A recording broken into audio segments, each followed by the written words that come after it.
Hello guys and welcome to Skynomics academy. My name is Sunil Kumar Yadav और आप लोगों का फिर से स्वागत है एक बार हमारे यूट्यूब चैनल स्काइनॉमिक्स एकेडमी में। तो आज हम लोग जैसा कि आप लोग देख ही रहे होंगे कि MCQs of planning and organizing को डिस्कस करेंगे।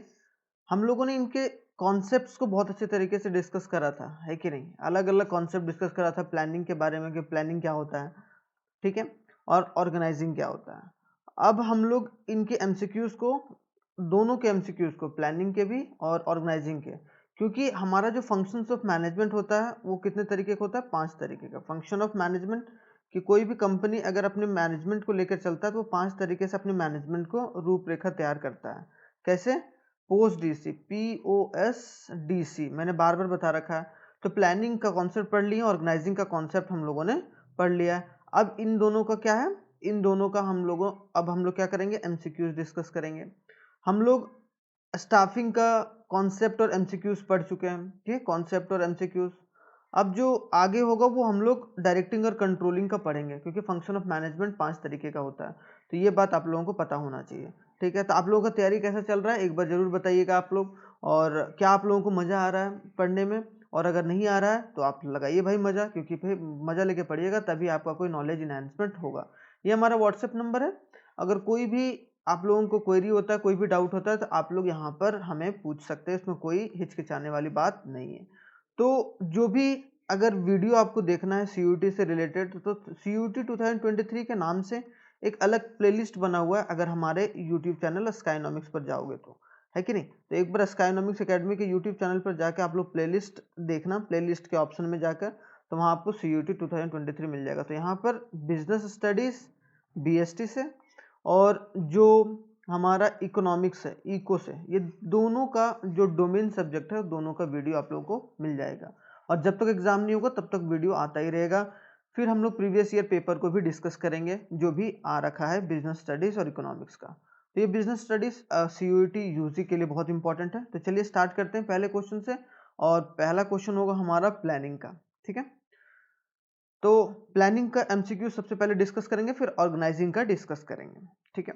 अब चलिए प्लानिंग। तो प्लानिंग का मतलब क्या होता है कि कोई भी अगर प्लान तैयार कर रहा है, कोई भी मैनेजमेंट का टीम या कोई भी बिजनेसमैन अगर प्लान तैयार कर रहा है, तो वो दो तरीकों को या दो तरीके की चीज़ों को देखता है कि भाई फ्यूचर में क्या होने वाला और अभी प्रेजेंट में स्थिति क्या है कि नहीं?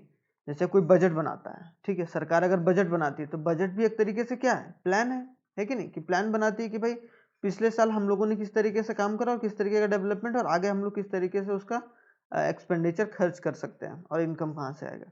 सेम उसी तरीके से प्लानिंग करती है कोई भी कंपनी, अगर हर साल प्लानिंग करती है और अपना बजट भी बनाती है उसी प्लान के थ्रू। तो सबसे पहले क्वेश्चन है, planning involves which of the following.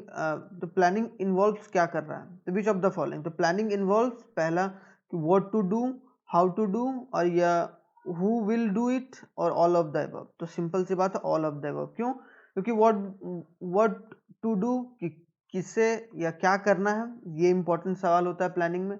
दूसरा सवाल होता है ये हम लोग काम कैसे करेंगे, हाउ टू डू। कौन करेगा, हु विल डू इट, ये भी सवाल है ना, हु विल डू इट। तो ये तीनों सवाल क्या होता है? इंपॉर्टेंट हो जाता है अगर प्लानिंग के रिस्पेक्टिव से देखा जाए। तो ये बात आप लोग ध्यान रखिएगा। तो पहला जो क्वेश्चन का आंसर होगा वो ऑप्शन नंबर डी होगा। तो चलिए नेक्स्ट क्वेश्चन पर चलते हैं। नेक्स्ट क्वेश्चन में क्वेश्चन नंबर सेकंड में क्या है? Planning and going with the flow are. कि जो प्लानिंग है और जो गोइंग विद द फ्लो, कि किसी के फ्लो में, किसी चीज के फ्लो में अगर जा रहे हैं तो वो चीज क्या होता है? तो वो क्या है? सेम है या डिफरेंट है? तो सेम नहीं है, ये डिफरेंट है। क्यों? क्योंकि एक तरीके से प्लान हम फिर से स्क्रैच से तैयार कर रहे हैं, और गोइंग विद द फ्लो जैसा चल रहा है वैसा चलने दो। कंपनी में जैसा चल रहा है कोई प्लान तैयार करने की जरूरत नहीं, जैसा चल रहा है वैसा चलने दो। तो ये दोनों क्या एक डिफरेंट चीजें हैं। तो option number B correct answer है। थर्ड क्वेश्चन क्या है? Planning means to bridge the gap between. Planning का मतलब क्या होता है? प्लान का मतलब क्या होता है कि किन दोनों बीच के गैप को हम लोग भरने की कोशिश करते हैं। तो हम लोग प्रेजेंट और फ्यूचर, जो प्रेजेंट में क्या स्थिति है और फ्यूचर में हम लोग क्या चाह रहे हैं, उन दोनों के बीच का एक बोला जाए कि ब्रिज का काम करता है, कि जो प्रेजेंट में किस तरीके की स्थिति में और हम लोग फ्यूचर में कैसा होना चाहते हैं। तो इन दोनों के बीच का एक ब्रिज ऑफ गैप है, ठीक है, या means the bridge of gap between present and future. तो ऑप्शन नंबर ए हमारा करेक्ट ऑप्शन है। Fourth question, which of the following factor depicts the importance of planning, इसमें से कौन सा जो फैक्टर है वो इंपॉर्टेंस ऑफ प्लानिंग के इंपॉर्टेंस को डिनोट करता है कि भाई प्लानिंग कितनी इंपॉर्टेंट चीज है। तो ऑप्शन नंबर क्या है, ए और बी, मतलब यूनिटी ऑफ एक्शंस और unity of direction of employees effort. देखो दो चीज इंपॉर्टेंट है कि जो यूनिटी ऑफ एक्शन है, जो यूनिटी ऑफ एक्शन है कि जो भी एक्शन ले रहे हैं वो हम लोग एक गोल के हिसाब से ले रहे हैं, कि जो कंपनी की गोल है उसके हिसाब से ले रहे हैं, या फिर जो जो भी काम कर रहे हैं वो हम उसके हिसाब से काम कर रहे हैं। तो ऑप्शन नंबर ए और बी करेक्ट ऑप्शन होगा। तो ये ऑप्शन नंबर सी हमारा करेक्ट आंसर हो गया। क्वेश्चन नंबर 5 क्या है भाई, फटाफट देखते हैं। क्वेश्चन नंबर 5 है हमारा प्लानिंग के बारे में, कि प्लानिंग क्या करता है। तो यहाँ पर ऑप्शन दिया हुआ है, reduce the risk of uncertainty, certainty जो भी आने वाला कुछ दुविधा है या जो भी प्रॉब्लम्स है उसको दूर करता है। Reduce the overlapping and wasteful activity, जो वेस्टफुल एक्टिविटीज होता है कि ऐसे जैसे तैसे पड़े रहते हैं लोग, तो वेस्टफुल एक्टिविटीज को कम करने की बात करता है, बिल्कुल सही है, ये भी सही है। अनसर्टेनिटीज को कम करता है। प्रमोट इनोवेटिव आइडिया, बिल्कुल आइडियाज को प्रमोट करता है, या बोला जाए कि इनोवेटिव आइडियाज को प्रमोट करने का काम करता है। तो ऑप्शन नंबर जो डी होगा, ऑल ऑफ द एबव, ये करेक्ट ऑप्शन होगा हमारा। क्यों? क्योंकि प्लान हमेशा सारी चीज़ों को देखकर हर एक अनसर्टेनिटी से बचने के लिए किया जाता है। अगर आप प्लान करके नहीं चलोगे तो आप हो सकते हो कि आप लॉन्ग टर्म में आपकी कंपनी लॉस में चली जाए। फिर दूसरा एक बार बोला प्लानिंग क्या है, प्लानिंग क्या फैसिलिटेट है डिसीजन मेकिंग, क्या वो फैसिलिटेट करता है डिसीजन मेकिंग का, या establish the standard of controlling, option A और बी और नॉन ऑफ द अबव। तो ऑप्शन नंबर सी होगा ए और बी, कि वो फैसिलिटेट करता है डिसीजन मेकिंग और एस्टैब्लिश करता है कंट्रोल, कि हम लोग किस तरीके से कंट्रोल तरीके से चलें। ऐसा ना हो कि कुछ भी हम लोगों ने कुछ सोचा नहीं, जैसे तैसे चल रहे हैं, फ्लो में चल रहे हैं, तो वो काम नहीं करना है। प्लानिंग में क्या एक तरीके से एक स्टैंडर्ड मेंटेन करके चलता है लोग, ठीक है, ये बोला जाए कंपनी, तो स्टैंडर्ड मेंटेन करके चलना है तो आपको प्लानिंग की जरूरत पड़ेगी। तो आप क्वेश्चन नंबर 6 भी क्लियर हो गया। क्वेश्चन नंबर अब 7 चलते हैं। देखिए फटाफट पढ़ने से ये होगा कि आप लोगों का क्विक रिवीजन होगा, ताकि आप लोग भी और अच्छे तरीके से इसमें अपनी नॉलेज को इनहेंस कर सकते हैं। विच of the following is the features of planning, इसमें से कौन सा ऑप्शन में से इन चारों ऑप्शन में से कौन सा ऑप्शन फीचर्स ऑफ प्लानिंग है, ठीक है। तो ये देखते हैं कि planning is a primary function of management, ये बिल्कुल सही है, हाँ पहला फंक्शन होता है कि सबसे पहले आप क्या करो, प्लान करो। तो ये प्राइमरी फंक्शन है, क्योंकि 5 फंक्शन होता है POSDC, तो सबसे पहले जो फंक्शन होता है मैनेजमेंट का वो क्या होता है, प्लानिंग, फिर ऑर्गेनाइजिंग, फिर स्टाफिंग, फिर डायरेक्टिंग, फिर कंट्रोलिंग। तो ये 5 चीजें हैं। तो planning focus on achieve the objective, बिल्कुल सही है कि ऑब्जेक्टिव को अचीव कैसे करें उस पर ज्यादा फोकस होता है। Planning is pervasive in nature, बिल्कुल परवेसिव इन नेचर होता है। तो all of the above option number D हमारा करेक्ट आंसर होगा, ठीक है। क्यों? क्योंकि हम लोग गोल ओरिएंटेड सारे कामों को किया जाता है मैनेजमेंट के थ्रू। जो मैनेजमेंट काम करता है वो किसके थ्रू करता है, गोल ओरिएंटेड के थ्रू। अब आते हैं क्वेश्चन नंबर 8 में, क्या विच of the following is a features of planning, इसमें से कौन सा फीचर्स ऑफ प्लानिंग है। फिर से planning is a continuous process, बिल्कुल सही है। प्लानिंग इज अ फ्यूचरिस्टिक, बिल्कुल सही है। Planning is a mental exercise, बिल्कुल सही है। एक तरीके से मैनेजमेंट का मेंटल एक्सरसाइज है कि आप भाई किस तरीके से आप मेंटल MENTAL मेंटल एक्सरसाइज है, क्योंकि ये आपका ब्रेन का एक तरीके से एक्सरसाइज होता है मैनेजमेंट का, ताकि आप कंपनी को कहाँ तक ले जा सकते हैं, आप कहाँ तक सोच सकते हैं कंपनी के फ्यूचर के बारे में, उसके बारे में पता चलता है। तो ऑल ऑफ द अबव, इसका ऑप्शन नंबर डी हमारा करेक्ट आंसर होगा। अब आते हैं क्वेश्चन नंबर 9। क्वेश्चन नंबर 9 में फिर से बोला है कि what are the primary functions of management. Primary functions of management क्या है, it is done before anything doing anything. हाँ, कुछ काम करने से पहले आप प्लानिंग करते हैं।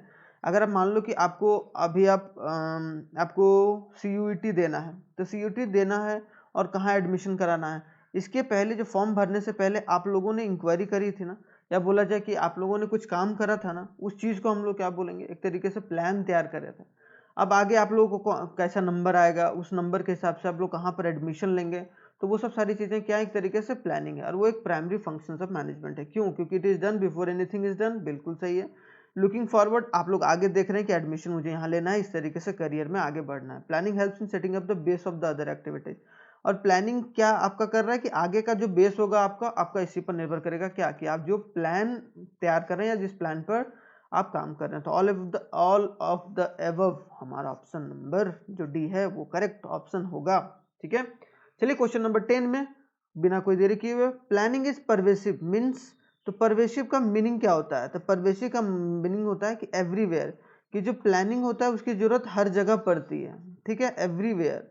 एवरीवेयर, एवरीवेयर याद रखिएगा। तो परवेसिव इन नेचर मतलब हमेशा वो हर जगह काम करता है। प्लानिंग, बिना प्लानिंग का आप अगर कोई काम करेंगे तो हो सकता है कि एक दो बार तुक्का लग गया तो ठीक हो गया, लेकिन हर बार तुक्का नहीं लगेगा। तो ऑप्शन नंबर सी हमारा करेक्ट आंसर है। प्लानिंग इज परवेसिव मतलब एवरीवेयर ये काम आता है।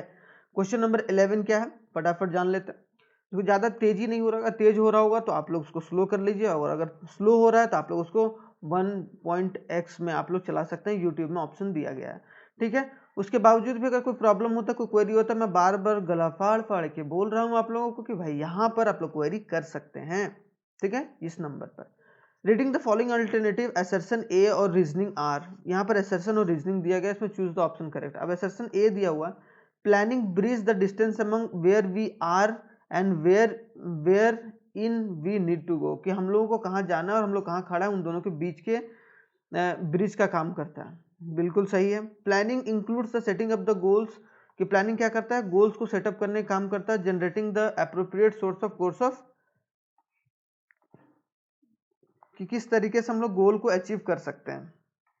तो ये ऑप्शन नंबर जो हमारा आर लग रहा है कि वो करेक्ट है, दोनों करेक्ट है। हम लोग असर्शन और रीजनिंग दोनों करेक्ट है, लेकिन जो रीजन दिया गया है इज नॉट एक्सप्लेनेशन ऑफ ए, मतलब ए के हिसाब से नहीं दिया गया ना, ये कुछ अलग डायरेक्शन में बात कर रहा है, ये कुछ अलग डायरेक्शन में बात कर रहा है। तो बोथ ए एंड आर, तो option number D both A and R मतलब असर्शन और रीजनिंग जो करेक्ट है, but R is not correctly explain of A. ये ऑप्शन हमारा राइट होगा, ऑप्शन नंबर डी। चलिए 12th क्वेश्चन पर चलते हैं। थोड़ा सा केस बेस्ड स्टडीज है तो हम ध्यान से देखेंगे। अब बोला जा रहा है teaser automobile was a vehicles and a motor bike manufacturer. ये एक टीजर ऑटोमोबाइल से वो क्या करता है, व्हीकल भी बनाता है, मोटर बाइक मैन्युफैक्चरर है। And dominance of the market, इसमें मार्केट में डोमिनेंस है। Company was doing extremely well, कैसे करते हैं ना, इसको आप लोग समझो।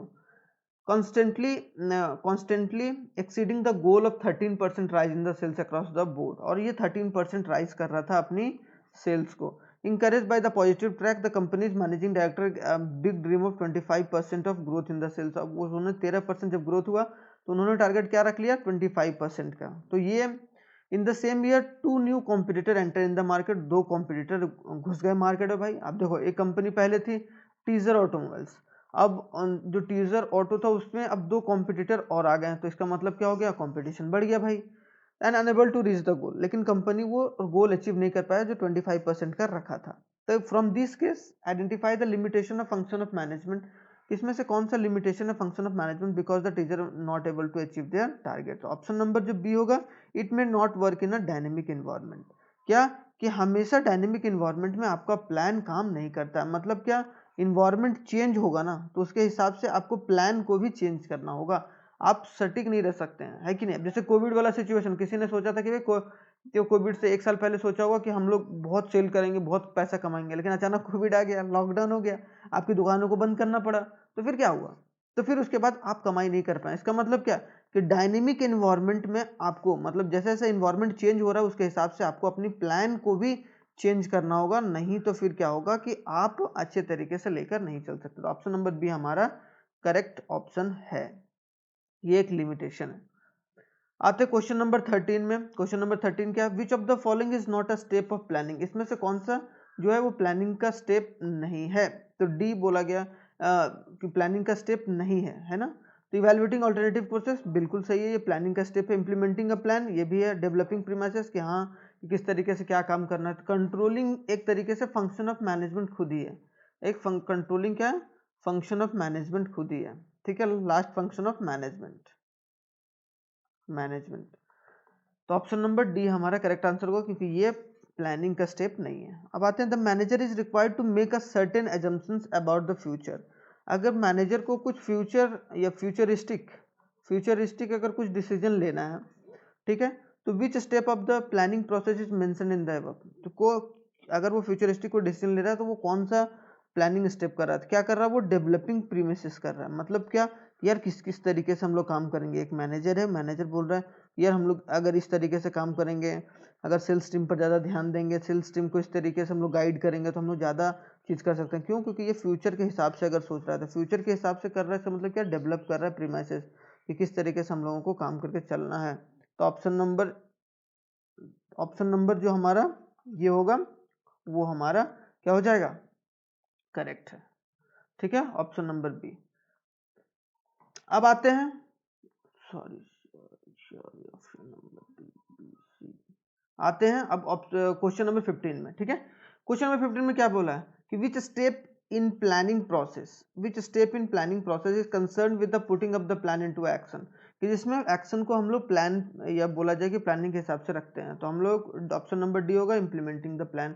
इसमें कोई डाउट नहीं है। क्वेश्चन नंबर 16 है, विच of the following is the last step of planning. Last step of the planning क्या है? Follow up the actions. Follow up the actions क्या है कि आप लास्ट में किस तरीके से एक्शन को फॉलो अप करते हैं और डायनेमिक इन्वायरमेंट के हिसाब से आप चेंज करते जाते हैं अपनी प्लान को। तो आई होप सो ये सारी चीज़ें यहाँ पर क्लियर होंगी क्वेश्चन। ठीक है, अब थोड़ा सा प्लानिंग के बाद अब हम लोग ऑर्गेनाइजिंग के जो एमसीक्यूज हैं उनको डिस्कस करेंगे फटाफट।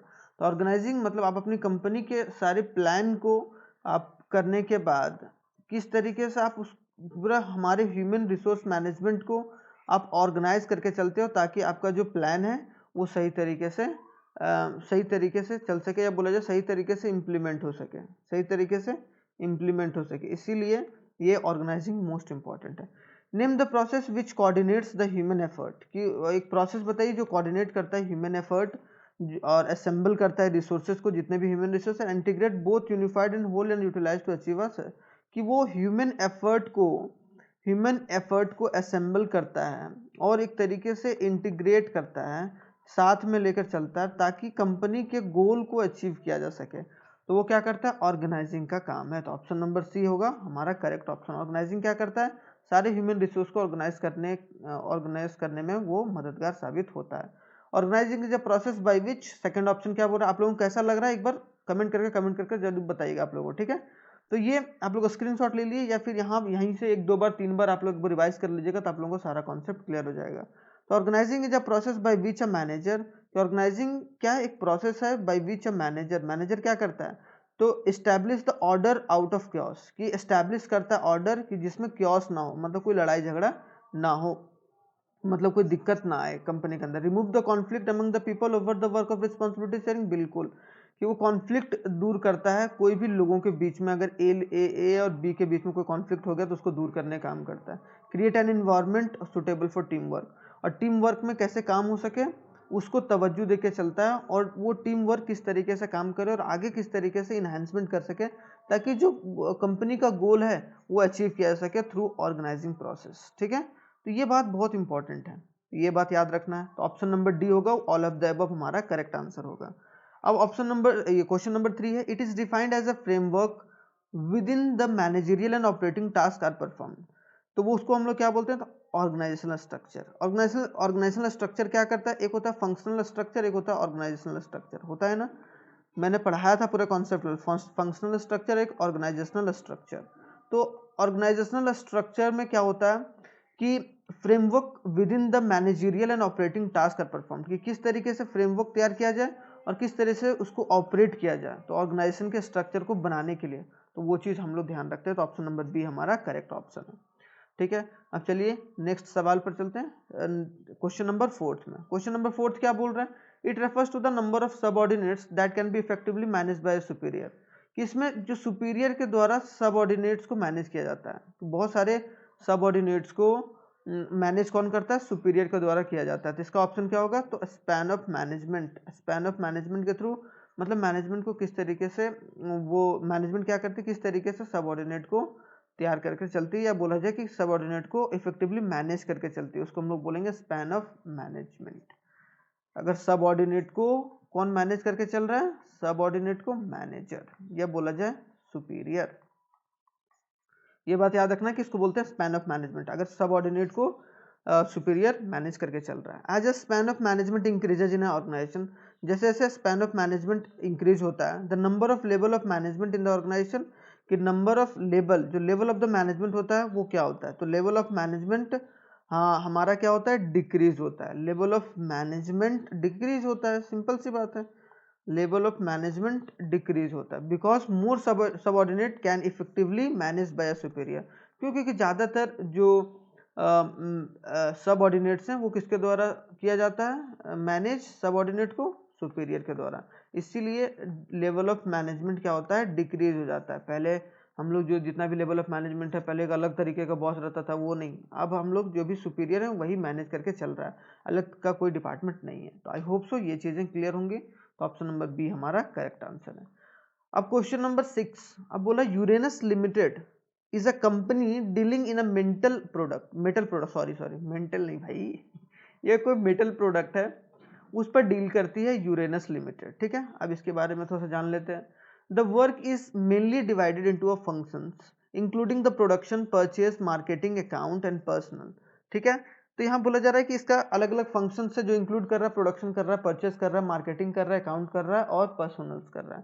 तो इसका अलग अलग फंक्शन है। तो बोला जा रहा है कि identify the types of organizational structure, ये कौन सा ऑर्गेनाइजेशनल स्ट्रक्चर है? तो ये फंक्शनल है। क्यों? क्योंकि अलग अलग फंक्शंस को ये अलग अलग डिपार्टमेंट को में फंक्शंस कर रहा है, तो ये फंक्शनल स्ट्रक्चर है। तो ये बात याद रखिएगा कि अलग अलग, ये देखो इनटू अ फंक्शन, यहीं से पकड़ना है। क्या लिखा हुआ? इनटू अ फंक्शन इंक्लूडिंग, तो ये क्या आ गया? Functional structure. कौन सा स्ट्रक्चर है?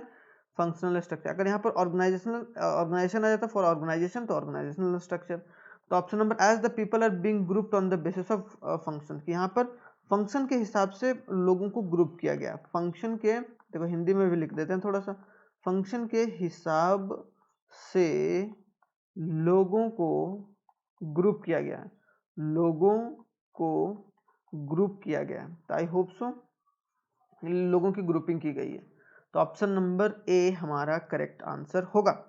अब चलिए ऑप्शन क्वेश्चन नंबर 7 में फटाक से चलते हैं। Identify the types of organizational structure which facilitate the occupational specialization, कि कौन से टाइप ऑफ ऑर्गेनाइजेशनल स्ट्रक्चर है जिसमें ऑक्यूपेशनल स्पेशलाइजेशन के बारे में बात की जाती है। तो ऑप्शन नंबर ए होगा फंक्शनल स्ट्रक्चर में, कि आप क्या कौन सा फंक्शन आप कर रहे हैं। आप मान लो कि आप सेल्स टीम में कर रहे हो, तो इसका मतलब क्या, उस सेल्स टीम में जो भी आपकी स्पेशलाइजेशन होगी, स्पेशलिटी होगी, वही उसी के हिसाब से आपको फंक्शन के सेल्स के टीम में रखा जाएगा। उसके अलावा आपको कोई टीम में नहीं रखा जाएगा। इसका मतलब क्या है कि जो स्पेशलिटी है, जिस स्पेशलिटी से आप काम कर रहे हैं, इसका मतलब वो फंक्शनल्स डिपार्टमेंट में होगा। अगर सेल्स में स्पेशलिटी है तो फंक्शनल जो स्ट्रक्चर होगा वो सेल्स डिपार्टमेंट में रहेगा, क्योंकि स्पेसिफिक फंक्शन को डील किया जाता है। तो ऑप्शन नंबर ए हमारा करेक्ट ऑप्शन होगा, नो डाउट। कोई डाउट है तो आप व्हाट्सएप करके पूछ सकते हैं। Identify the types of organizational structure, की ऑर्गेनाइजेशनल स्ट्रक्चर को आइडेंटिफाई कीजिए which makes a training of the peoples easier, जो ट्रेनिंग को क्या करता है, इजियर कर देता है एम्प्लॉयज का, कि जो भी एम्प्लॉयज काम कर रहे होते हैं उनके ट्रेनिंग वो इजियर कर देता है। क्या करता है? ट्रेनिंग बिकम्स इजियर, एम्प्लॉयज का ट्रेनिंग बिकम्स इजियर। तो इसका ऑप्शन नंबर सी होगा, functional structure. As each employee expected to gain a proficiency in regard of one function only. क्यों? क्योंकि हर एक एम्प्लॉयज को ऐसा नहीं होगा कि दो दो काम दिया जाएगा, आप एक ही काम को करिए और एक ही काम में उसको ट्रेनिंग दिया जाएगा। अब एक ही बंदे को आप 4 कामों के लिए ट्रेन तो नहीं कर सकते हैं ना, एक ही बंदे के लिए। तो एक बंदे को आप लोग एक टाइप ऑफ जो काम होगा या वर्क होगा, वो एक काम को आप ट्रेन करोगे ताकि वो काम अच्छे से कर सके कंपनी में।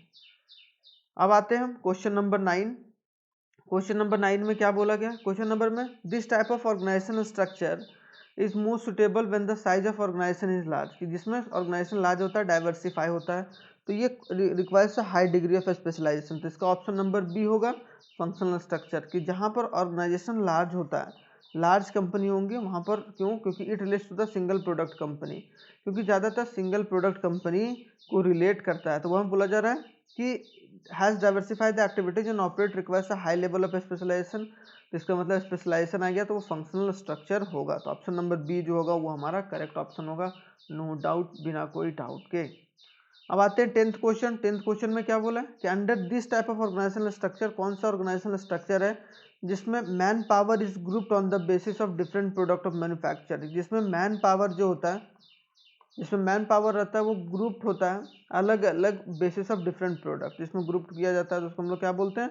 ऑप्शन नंबर ए, डिवीजन के हिसाब से। मैन पावर को ग्रुप किया जा रहा है on the basis of different product के हिसाब से, कि यार ये प्रोडक्ट बन रहा है, आप इस डिपार्टमेंट में हो। ये प्रोडक्ट मान लो कि अगर कोई शूज़ है तो शूज़ के प्रोडक्ट के डिपार्टमेंट अगर कोई है, अगर कोई स्लीपर है तो स्लीपर के डिपार्टमेंट में, अगर कोई सॉक्स है तो सॉक्स के डिपार्टमेंट में अलग है।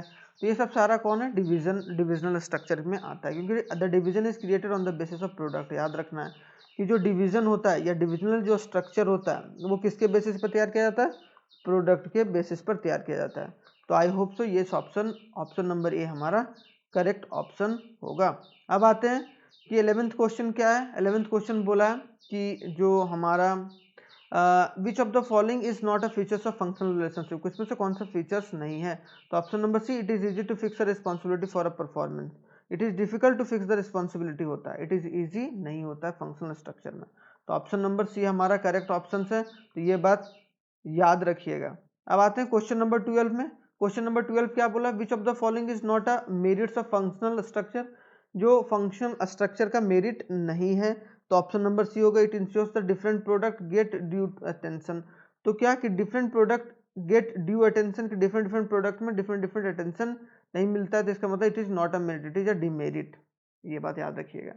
अब Rishabh joined a creative head in an entertainment company, एक कंपनी में ऋषभ जो था वो एंटरटेनमेंट हेड के रूप में शामिल हुआ। He always ensure that work has been divided into a small and manageable activity, वो चाहता था कि सारे जो कामों को है वो छोटे छोटे कामों में बांटा जाए और सारे लोग अच्छे तरीके से काम करके चलें, ठीक है। अब and also the activities similar nature are group together, और जो सिमिलर एक्टिविटीज है उनको ग्रुप करने की बात की जाती है। Identify the related step of organising process, इसमें कौन सा ऑर्गेनाइजिंग प्रोसेस का स्टेप है mentioned above in the line. तो इसका ऑप्शन नंबर ए बी है, बी होगा सॉरी, कि डिपार्टमेंटलाइजेशन। क्या होगा, डिपार्टमेंट में, मतलब अलग अलग डिपार्टमेंट में बांट दो। अलग अलग डिपार्टमेंट में अगर आप बांटोगे तो वो कंपनी क्या होगी, बहुत अच्छे तरीके से रन करने की बात होगी, या फिर बहुत अच्छे तरीके से वो ऑब्जेक्टिव को पूरा करेगा। अब आता है क्वेश्चन नंबर 14, क्या है, Indigo limited staff have 300 peoples. Indigo एक एयरलाइन कंपनी है, जैसा कि आप लोग जान रहे होंगे, है कि नहीं, अगर आप लोग एरोप्लेन पर बैठे होंगे तो। इंडिगो एक एयरलाइन कंपनी है।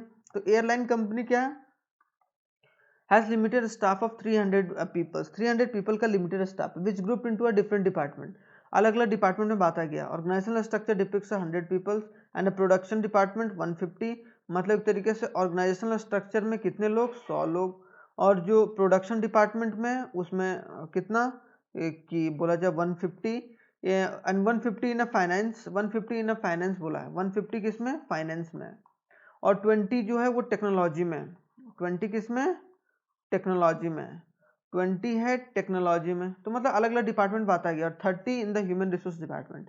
तो आइडेंटिफाई कीजिए, तो सिंपल सी बात है, फंक्शन के हिसाब से क्या क्या काम करता है, तो फंक्शन के हिसाब से बांटा गया है। तो फंक्शनल स्ट्रक्चर के हिसाब से अगर बांटा जाए, अगर फंक्शन के हिसाब से बांटा जाए तो उसको फंक्शनल स्ट्रक्चर में हम लोग रखेंगे, जैसा कि हम लोगों ने पहले भी पढ़ रखा है। अब आते हैं 15th नंबर क्वेश्चन में, क्या है, विच of the following is not a merit, जो मेरिट नहीं है डिविजनल स्ट्रक्चर का। तो मेरिट नहीं है डिविजनल स्ट्रक्चर का, it ensure the different function in a due attention, ये मेरिट नहीं है, याद रखिएगा, बाकी सारे क्या है, मेरिट है। आता question number 16, which of the following is not a demerit. Not a demerit का मतलब जो मेरिट है, नॉट अ डिमेरिट मतलब क्या, जो मेरिट है, ऐसे ऐसे पकड़ना है। तो मेरिट क्या होगा, b all function related to a particular product are integrated in one department. Simple सी बात है कि जो फंक्शंस होता है वो अगर पर्टिकुलर प्रोडक्ट से जितने भी सारे काम है इंटीग्रेटेड, वो वन डिपार्टमेंट में कन्वर्ट किया जाता है, वन डिपार्टमेंट में, बाकी सारा क्या है, ये डिमेरिट है, ठीक है। तो ये डिमेरिट, ये गलत होगा, ये गलत होगा, ये गलत होगा। तो ऑप्शन नंबर बी जो होगा हमारा सही उत्तर या आंसर होगा। चलिए क्वेश्चन नंबर 17 में फटाक से चलते हैं। Identify the correct sequence of the steps to be followed in organising process, के ऑर्गेनाइजिंग प्रोसेस में कौन सा स्टेप फॉलो किया जाता है। तो पहला identification of division of work, बिल्कुल पहला तो डिपार्टमेंटलाइजेशन नहीं होता है, आइडेंटिफिकेशन यहाँ भी दिया गया है, ठीक है। उसको डिपार्टमेंटलाइजेशन होता है, बिल्कुल पहले आइडेंटिफाई करो, फिर डिपार्टमेंट डालो, फिर ड्यूटी असाइन करो, फिर एस्टैब्लिश करो रिपोर्टिंग रिलेशनशिप। तो ऑप्शन नंबर बी होगा वो करेक्ट होगा। इसमें करेक्ट इसीलिए नहीं होगा क्योंकि असाइनिंग ड्यूटीज पहले कर देंगे, पहले डिपार्टमेंट बांटोगे ना, फिर ना वो काम करोगे, तो ये ऑप्शन हमारा गलत होगा। फिर यहाँ पर भी एस्टैब्लिशिंग रिपोर्टिंग, अच्छा मतलब पहले डिवीजन को डिवाइड करोगे, उसके बाद फिर आप क्या करोगे तुरंत कि भाई तुम, अब जो भी काम गलत होगा वो तुम, अब तुम्हारे ऊपर होगा। तो ये सब सारी चीज़ें नहीं। तो identification and division of work पहला होगा, आइडेंटिफाई करना, याद कर लिए एक बार, आइडेंटिफाई करना, फिर डिपार्टमेंट में बांटना, फिर असाइनिंग करना ड्यूटीज, और फिर एस्टैब्लिशिंग रिपोर्टिंग रिलेशनशिप। तो ये याद रखना है, ये ऑर्गेनाइजिंग का स्टेप होता है। अब आते हैं कि 18th क्वेश्चन में क्या है। 18th क्वेश्चन में, 18th क्वेश्चन में हमारा है, विच of the following is not a demerit. Not a demerit मतलब जो डिमेरिट नहीं है, मतलब क्या, मेरिट है। इसमें से कौन सा है जो मेरिट है फंक्शनल रिलेशन, फंक्शनल स्ट्रक्चर का। तो ऑप्शन नंबर सी जो होगा it leads to the occupational specialisation, बिल्कुल सही है, ये मेरिट है, क्योंकि जो फंक्शनल स्ट्रक्चर होता है वो किस पर डिपेंड करता है, ऑक्यूपेशनल स्पेशलाइजेशन, कि आप जो काम कर रहे हैं उसमें आपकी स्पेशलाइजेशन है या नहीं, अगर है तो फिर आप किसके अंदर हैं, आप फंक्शनल स्ट्रक्चर के अंदर हैं, क्योंकि यहाँ पर एक तरीके से बोला जाए कि आपके जो कामों का स्पेशलाइजेशन उसके हिसाब से आपकी यहाँ पर स्ट्रक्चर की जाती है। तो ऑप्शन नंबर जो सी होगा करेक्ट आंसर होगा। क्वेश्चन नंबर 19 कि Lakshya has been given a task to arrange a 5-day conference for a foreign delegates. Foreign delegates के लिए 5 दिन का जो कॉन्फ्रेंस होने वाला है उसके लिए उनको उसको अरेंज करने की बात की गई, लक्ष्य को बोला गया। In order to ensure a smooth functioning of the event he had made a two people as a coordinators, 2 people को वो कोऑर्डिनेटर रखा, and take care of activities related to the registration, refreshment, ये registration कैसे किया जाए, refreshment, identify the function of management, कि इसमें से कौन सा मैनेजमेंट का फंक्शन किया जाता है। तो सिंपल सी बात है कि कोई कामों को ऑर्गेनाइज करने की बात की जा रही है, तो ये किस में आ जाएगा, ऑर्गेनाइजिंग डिपार्टमेंट में आ जाएगा, या बोला जाए ऑर्गेनाइजिंग मैनेजमेंट में आ जाएगा, ऑर्गेनाइजिंग फंक्शन ऑफ मैनेजमेंट। तो ऑप्शन नंबर सी हमारा करेक्ट आंसर है। विच of the following is not a features of a formal, तो जो फीचर्स नहीं है फॉर्मल ऑर्गेनाइजेशन का, तो इसमें से ऑप्शन नंबर बी है standard behaviour of the employees are revolve into a group norms, बिल्कुल ये फॉर्मल का नहीं है, ठीक है, ये not a features of formal, कि जो स्टैंडर्ड ऑफ बिहेवियर होगा एम्प्लॉयज का are revolve into a group norms, group के हिसाब से नहीं चलेगा, differently delegated, it relates to the informal organisation, वो किससे रिलेट कर रहा है, इनफॉर्मल ऑर्गेनाइजेशन से, कि भाई कंपनी के अंदर है ग्रुप बना लिए, जो दिल्ली वाले लोग हैं दिल्ली का ग्रुप बन गया अलग अलग, तो वो ग्रुप नॉर्म्स के हिसाब से नहीं चलते हैं, वो कंपनीज रूल्स एंड रेगुलेशन के हिसाब से चलते हैं फॉर्मल। अब आते हैं 21 क्वेश्चन क्या है, तो which of the following is not a merit of a, जो मेरिट नहीं है फॉर्मल ऑर्गेनाइजेशन का, यहाँ भी सेम बात वही बोला गया, क्यों, क्योंकि इट लीड्स टू द, तो ऑप्शन नंबर जो हमारा डी होगा, ऑप्शन नंबर डी क्या है, it leads to the faster spread of information and rapid feedback, ये क्या है, तो ये it relates to the informal organisation, ये किससे रिलेट कर रहा है, इनफॉर्मल से। इनफॉर्मल क्या होता है, जहां पर प्रॉपर रूल्स एंड रेगुलेशन नहीं होता है और जिस तरीके से वो अपने आप के हिसाब से काम करते हैं, अपना रूल्स खुद ही वो लोग बनाते हैं। विच of the following is not a demerit, जो इसमें जो नहीं है, डिमेरिट नहीं है, डिमेरिट नहीं है, तो यहाँ पर क्या होगा, ऑप्शन क्या होगा, ऑप्शन नंबर जो बी होगा करेक्ट आंसर है, कि स्प्रेडिंग द रूमर्स, कि इसमें रूमर्स स्प्रेड होता है, तो रूमर्स स्प्रेड क्या होता है, relates to the informal organisation, वो क्या इनफॉर्मल ऑर्गेनाइजेशन से रिलेट करता है, ठीक है। अब आते हैं question number 23, which of the following is not a features of informal, वही सब बात बोला है कि भाई फीचर्स नहीं है, कौन सा इसमें फीचर्स नहीं है इनफॉर्मल का, तो इनफॉर्मल का फीचर्स कौन नहीं है, इनफॉर्मल का फीचर्स नहीं है option number D, deliberately create by the management, कि वो deliberately created by the management, it relates to the formal organisation, की फॉर्मल ऑर्गेनाइजेशन के द्वारा, फॉर्मल जो ऑर्गेनाइजेशन होता है या फॉर्मल जो ऑर्गेनाइजेशन होता है वो उसका फीचर्स है कि वो मैनेजमेंट के द्वारा क्रिएट किया जाता है, ये लोग खुद बाय खुद क्रिएट करते हैं इनफॉर्मल में, तो ये ऑप्शन हमारा करेक्ट है, क्योंकि ये फीचर्स नहीं है इनफॉर्मल का। इट्स नॉट अ मेरिट, जिसमें मेरिट नहीं है इनफॉर्मल सेक्टर, तो ऑप्शन नंबर सी होगा, it does not fulfil the inadequate in the formal organisation, बिल्कुल सही है, ये नॉट अ मेरिट, वो मेरिट नहीं है इनफॉर्मल सेक्टर का, तो ऑप्शन नंबर सी जो होगा वो हमारा करेक्ट ऑप्शन होगा। अब आते हैं क्वेश्चन नंबर 25 में, क्वेश्चन नंबर 25 में विच of the following is not a demerit, फिर से आ गया जो डिमेरिट नहीं, देखो ध्यान से क्वेश्चन पढ़ोगे ना तो सारी चीजें समझ में आ जाएगा। तो ऑप्शन नंबर जो बी होगा, it gives a more importance to the structure and work, ये मोर इंपॉर्टेंट बिल्कुल नहीं यार, ये क्या है, ये फॉर्मल ऑर्गेनाइजेशन से रिलेट कर रहा था, option number B correct answer होगा वहाँ। Which of the following is not an element of delegation, कि इसमें से कौन सा है जो एलिमेंट ऑफ डेलीगेशन नहीं है, तो ऑप्शन नंबर डी होगा डिसेंट्रलाइजेशन, क्योंकि रिस्पॉन्सिबिलिटी, अकाउंटेबिलिटी और अथॉरिटी, ये तीनों क्या है एक तरीके से डेलीगेशन का एलिमेंट है, क्या एलिमेंट ऑफ डेलीगेशन, याद रखना है, R for responsibility, responsibility, A for authority, A for authority, authority होगा, और लास्ट का ए होगा क्या, अकाउंटेबिलिटी, अकाउंटेबिलिटी होता है, ठीक है, तो ये चीज ध्यान रखना, तो ऑप्शन नंबर डी हमारा करेक्ट ऑप्शन नहीं होगा, ठीक है, ये एलिमेंट नहीं है डेलीगेशन का। चलिए क्वेश्चन नंबर 27 में चलते हैं, क्वेश्चन नंबर 27 में क्या बोला गया, क्वेश्चन नंबर 27 में it arises from the establishment of a scalar chain and which links a various job position and the level of organization, कि बहुत सारे स्केलर चेन्स के थ्रू एक चेन बना हुआ है उसके हिसाब से वो काम करते हैं और अलग अलग जॉब के पोजीशन को या अलग अलग लेवल ऑफ ऑर्गेनाइजेशन में ये लोग डेलीगेट होते रहते हैं। तो इसका ऑप्शन क्या होगा? ऑप्शन नंबर बी होगा। अथॉरिटी भी ऐसे काम करता है, टॉप टू बॉटम अप्रोच। तो हमारा ऑप्शन नंबर क्या होगा? जो डी होगा, या बोला जाए कि बी होगा कि टॉप टू बॉटम अप्रोच या बॉटम टू टॉप अप्रोच।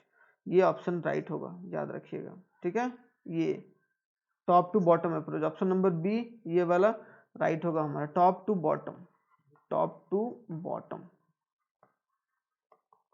अब आते हैं 28, the authority flows as we go higher and the hierarchy. तो इसमें क्या होगा? ऑप्शन नंबर जो बी होगा डिक्रीज करेगा। तो फ्लोज क्या होगा? डिक्रीज कर देगा जैसे जैसे हम लोग हायर बढ़ते चले जाएंगे। ये बहुत सिंपल क्वेश्चन था क्योंकि ये सुपीरियर हैज अ अथॉरिटी। अब आता है 29, the scope of authority dash we go higher up in the management. कि स्कोप ऑफ अथॉरिटी क्या होता है? तो स्कोप ऑफ अथॉरिटी इंक्रीज होता है, कि अथॉरिटी का जो स्कोप होता है वो इंक्रीज होता है जैसे जैसे मैनेजमेंट का हायरार्की ज़्यादा बढ़ता है। क्यों? क्योंकि ज़्यादा मैनेजमेंट का लेवल बढ़ेगा तो उसी तरीके से उसको मैनेजमेंट भी सही तरीके से कर चलना होगा या ऑर्गेनाइज करके सही तरीके से चलना होगा। It is an obligation for the subordinate to properly perform the assigned duty। कि जो भी काम दिया जाता है उसको अच्छे तरीके से काम करें। जो भी सुपीरियर के द्वारा काम दिया गया है वो जो सबऑर्डिनेट्स है वो बहुत अच्छे तरीके से उसको करे। तो इसका ऑप्शन नंबर ये होगा। मतलब क्या? जो भी रिस्पॉन्सिबिलिटी दिया गया है, किसको? जो रिस्पॉन्सिबिलिटी सब सुपीरियर ने दिया है, किसको? सबऑर्डिनेट को, वो सही तरीके से काम करके चले। तो ऑप्शन नंबर ये हमारा करेक्ट ऑप्शन है। अब चल दिए क्वेश्चन नंबर 31। तो 31 क्या है? कि द रिस्पॉन्सिबिलिटी फ्लोज, की रिस्पॉन्सिबिलिटी का कहाँ कैसे फ्लो होता है? तो रिस्पॉन्सिबिलिटी फ्लोज अपवर्ड, कि अपवर्ड फ्लो होता है। कहाँ होता है? Responsibility flow upward. तो रिस्पॉन्सिबिलिटी अपवर्ड फ्लो होता है। Subordinate is responsible two is superior, कि सुपीरियर जो सबऑर्डिनेट है वो रिस्पॉन्सिबल है टू ही सुपीरियर के हिसाब से। तो ऑप्शन नंबर जो सी होगा वो हमारा करेक्ट ऑप्शन है। Authority granted to an employee should be, authority जो ग्रांट किया जाता है शुड बी किसका? तो सी होगा option, equal to the responsibility interested to him. कि जो भी रिस्पॉन्सिबिलिटी दिया गया उसको आप सही तरीके से उसको आप काम कर रहे हैं और उसी तरीके से आप अपने सुपीरियर को नाराज नहीं करेंगे। सुपीरियर फिर आपको और उसी तरीके से आपकी एबिलिटी को इन्हांस करके चलते चलेंगे। अब आते हैं क्या? क्वेश्चन नंबर 33 क्या है? क्वेश्चन नंबर 33 है, it helps the manager to ensure the subordinate discharge to his duty properly. किस तरीके से डिस्चार्ज किया जाता है? अकाउंटेबिलिटी की, उसकी अकाउंटेबिलिटी कितनी है, कितना क्या क्या करना है, तो वो सब सारी चीज़ें। अकाउंटेबिलिटी इज आंसरेबिलिटी, कि अकाउंटेबिलिटी अगर किसी को ठहराते हैं इसका मतलब क्या है? कि जो आंसर जवाबदेही होगा वो आंसरेबिलिटी कौन होगा? सबऑर्डिनेट होगा। द अकाउंटेबिलिटी फ्लोज, अकाउंटेबिलिटी कहाँ फ्लो होता है? तो अपवर्ड होता है, वो भी अपवर्ड फ्लो होता है अकाउंटेबिलिटी। मैंने बताया था कहाँ पर? आप जब मैंने डेलीगेशन के बारे में जब डेलीगेशन और डिसेंट्रलाइजेशन का मैंने बताया था डिफरेंस, जो कॉन्सेप्ट वाले वीडियो में। अगर आप लोगों ने नहीं देखा है तो जाकर एक बार देख सकते हैं फटाफट। ठीक है, तो ये बात याद रखना है।